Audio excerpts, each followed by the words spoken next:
Welcome class 11 सी। Children, last chunk पे हम लोग ने बर्नौलीज़ थ्योरम पढ़ी थी। बर्नौलीज़ थ्योरम का स्टेटमेंट क्या था कि अगर कोई ideal liquid non uniform cross section के ट्यूब में से स्ट्रीम लाइन फ्लो कर रहा है। आइडियल लिक्विड का मतलब मैंने बताया था कि लिक्विड इनकॉम्प्रेसिबल होना चाहिए, नॉन विस्कस होना चाहिए। स्ट्रीम लाइन फ्लो का मतलब भी बताया था कि सारे मॉलिक्यूल्स अपने आगे वाले पार्टिकल्स के पाथ को फॉलो करेंगे। तो अगर कोई ideal liquid non uniform cross section tube में से स्ट्रीम लाइन फ्लो करता है तो ट्यूब के हर एक पॉइंट पर sum of kinetic energy, potential energy और प्रेशर एनर्जी, इन तीनों का सम कांस्टेंट होगा। The sum of kinetic energy per unit volume, potential energy per unit volume and pressure energy per unit volume is always constant. अब इसका मैं first application देखने जा रहा हूँ। इसका फर्स्ट एप्लीकेशन है वेंचुरी मीटर। वेंचुरी मीटर, ये वेंचुरी मीटर क्या होता है? वेंचुरी मीटर आपने बाइक में या कार में, अगर आपने कभी जब टायर में हवा कम हो जाती है तो हम लोग पेट्रोल पंप पे हवा भराते हैं वहाँ पर, तो आप देखते होंगे कि जो हवा भरता है साथ में एक छोटी सी घड़ी जैसा लिया रहता है। वो जो घड़ी है वो ये बताती है कि पर सेकेंड कितनी एयर हमारे ट्यूब में पंप करी जा रही है। वॉल्यूम ऑफ गैस एंटर पर सेकेंड, यानी rate of flow of gas को बताते हैं। इसी तरह आपने सुना होगा कि कुछ मेट्रो सिटीज़ में जो एलपीजी की सप्लाई जो है वो गैस पाइपलाइन के थ्रू होती है, तो उसका बिल कैसे आता है? उसमें वेंचुरी मीटर लगा रहता है, एक घड़ी टाइप की होती है, वो आपको रेट बताती रहती है कि पर सेकेंड कितनी गैस हम यूज़ कर रहे हैं या कितनी सप्लाई हो रही है। ठीक है, तो वेंचुरी मीटर किस प्रिंसिपल पे वर्क करता है? बर्नौलीज़ थ्योरम पर। अब मैं इसका डायग्राम बना रहा हूँ, इसको जरा आप देखेंगे। ये चिल्ड्रन देखिए, ये डायग्राम बना लिया है। यहाँ पे एक हॉरिजॉन्टल ट्यूब है नॉन यूनिफॉर्म क्रॉस सेक्शन की। एक्स पॉइंट पे देखिए area of cross section greater है, वाई पॉइंट पे एरिया ऑफ क्रॉस सेक्शन कम है। ठीक है, और बर्नौलीज़ थ्योरम से जहाँ पे एरिया, प्रिंसिपल ऑफ कंटिन्यूटी पढ़ा था कि जहाँ एरिया कम होगा, ज़्यादा होगा, वहाँ लिक्विड की वेलोसिटी कम होगी। तो यहाँ काइनेटिक एनर्जी लिक्विड की कम होती। जहाँ काइनेटिक एनर्जी कम होगी बच्चों, वहाँ पे प्रेशर एनर्जी ज़्यादा होगी, और जब प्रेशर ज़्यादा होगा तो लिक्विड ज़्यादा हाइट तक राइज करेगा। आप लोग कई बार देखते हैं कि बिना मोटर स्टार्ट करे भी जो टंकी का जो पानी हमारे घर में सप्लाई होता है वो फर्स्ट फ्लोर तक राइज कर जाता है। तो जो हम प्लम्बर हमारे घर में आता है वो जो सही करने के लिए वो इस बात का ध्यान रखता है कि बेस में एरिया ऑफ क्रॉस सेक्शन ज़्यादा हो। जब एरिया ऑफ क्रॉस सेक्शन ज़्यादा होगा तो वहाँ लिक्विड की वेलोसिटी कम होगी, और लिक्विड की वेलोसिटी कम होगी तो वहाँ प्रेशर एनर्जी ज़्यादा होगी, और जितना ज़्यादा प्रेशर होगा लिक्विड उतनी ही ज़्यादा हाइट तक राइज करेगा। ठीक है, तो जहाँ पे area of cross section figure में मैंने ज़्यादा दिखा रखा है वहाँ पे लिक्विड की वेलोसिटी कम होगी, काइनेटिक एनर्जी कम होगी, तो प्रेशर एनर्जी ज़्यादा होगी। तो इसमें लिक्विड मैंने सपोज कर लिया है कि H1 हाइट तक राइज कर गया है। अब वाई पॉइंट को देखिए, वाई पॉइंट का एरिया ऑफ क्रॉस सेक्शन कम है, यहाँ लिक्विड की वेलोसिटी ज़्यादा होगी, तो काइनेटिक एनर्जी बच्चों यहाँ ज़्यादा होगी, इसलिए प्रेशर एनर्जी कम होने की वजह से लिक्विड ज़्यादा हाइट तक राइज नहीं करेगा। इस हाइट को मैं H2 ले रहा हूँ। ट्यूब X में, और ये ट्यूब X और Y का area of cross section same है, थिकनेस सेम है।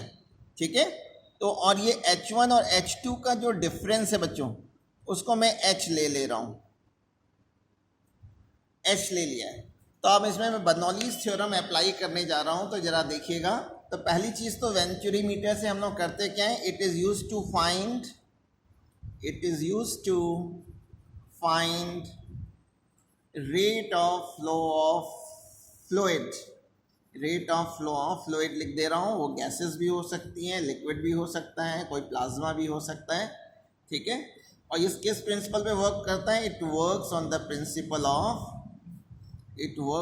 Principal of Bernoulli's theorem.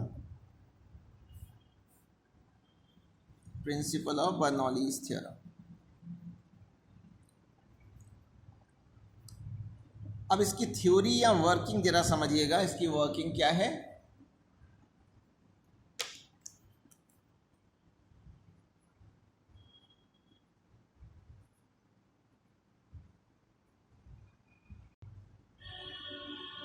Yes अब इसमें मैं जो है बर्नौलीज थ्योरम अप्लाई करने जा रहा हूँ। तो बाय बर्नौलीज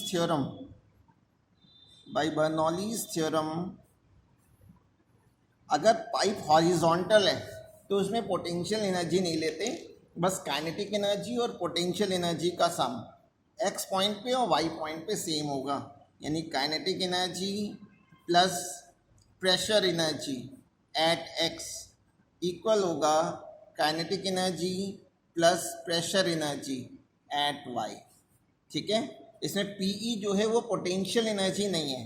अब काइनेटिक एनर्जी का फॉर्मूला हाफ रो एक्स वाले पॉइंट पे वेलोसिटी v1 है तो half rho v1 square. Pressure energy का formula rho g h one P is equal to rho g h formula होता है। अब y वाले पॉइंट पे kinetic energy half rho v2 square, और y पे लिक्विड की हाइट h2 है इसलिए पोटेंशियल प्रेशर एनर्जी हो गई रो जी h2। इस पूरे इक्वेशन में रो सभी में है तो रो कैंसिल हो गया। ठीक है, तो अब मैं इसमें क्या कर रहा हूँ कि रो कैंसिल करने के बाद GH1 और GH2 को मैं लेफ़्ट साइड में ले आया। ये half v2 square minus half v1 square हो गया। G इससे कॉमन ले लिया और ये H1 माइनस H2, और राइट हैंड साइड से मैं v2 स्क्वायर कॉमन ले रहा हूँ तो ब्रैकेट में आ जाएगा 1 minus v1 square upon v2 square. और अब फिगर में देखिए, फिगर में आप देखिए कि ये H1 और H2 का जो डिफरेंस है चिल्ड्रन, H1 माइनस H2 वो स्मॉल h के बराबर है, तो मैं H1 माइनस H2 की जगह स्मॉल h रख दे रहा हूँ। और इक्वेशन ऑफ कंटिन्यूटी से A1 V1 is equal to होती है A2 V2, तो यहाँ से मैंने V1 बाई V2 की वैल्यू निकाल लिया। V1 बाई V2 की वैल्यू है A2 बाई A1। ये दोनों सब्स्टिट्यूशन मैं इक्वेशन 1 में करने जा रहा हूँ। इक्वेशन 1 में ये सब्स्टिट्यूशन कर रहा हूँ। Therefore from equation 1 G H1 minus H2 की जगह H रख दिया और राइट हैंड साइड के 2 से क्रॉस मल्टीप्लाई कर दिया, तो V2 square 1 minus A2 square upon A1 square. अगर मैं एलसीएम ले लूँ और केवल V2 स्क्वायर की वैल्यू देखूँ तो ये 2GH A1 square upon A1 square minus A2 square. अब इसका अंडर रूट ले लेंगे तो यहाँ से हमें वेलोसिटी पता चल जाएगी। यहाँ से वेलोसिटी पता चल गई, v2 की value v2 is equal to आ गया under root 2GH A1 square upon A1 square minus A2 square. इसमें से A1 स्क्वायर रूट के बाहर आ जाएगा और मैं A2 से लेफ्ट हैंड साइड और राइट हैंड साइड में मल्टीप्लाई कर दे रहा हूँ। लेफ्ट हैंड साइड और राइट हैंड साइड में मैंने A2 से मल्टीप्लाई कर दिया, तो ये एक एक्सप्रेशन आ गया। एरिया और वेलोसिटी का जो प्रोडक्ट होता है चिल्ड्रन, एरिया और वेलोसिटी का प्रोडक्ट वॉल्यूम को रिप्रेजेंट करता है। तो ये वॉल्यूम बता रहा है जो लिक्विड आ रही है हमारे घर में पर सेकेंड, या ये भी कह सकते हो कि rate of flow of liquid को बता रहा है।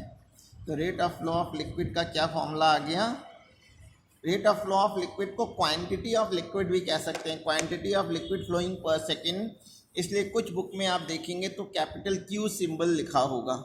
तो A1 A2 under root 2GH upon A1 square minus A2 square, ये फाइनल एक्सप्रेशन आ गया। इस फॉर्मूले से हम किसी भी ट्यूब में कोई लिक्विड फ्लो कर रहा हो या कोई गैस फ्लो कर रही है उसकी हम वॉल्यूम कैलकुलेट कर सकते हैं। ये फर्स्ट एप्लीकेशन था चिल्ड्रन बर्नौलीज थ्योरम का। ठीक है, अब देखिए मैं इसका एक सेकंड एप्लीकेशन बताने जा रहा हूँ, उसको मैं नेक्स्ट वीडियो में आपको भेजता हूँ।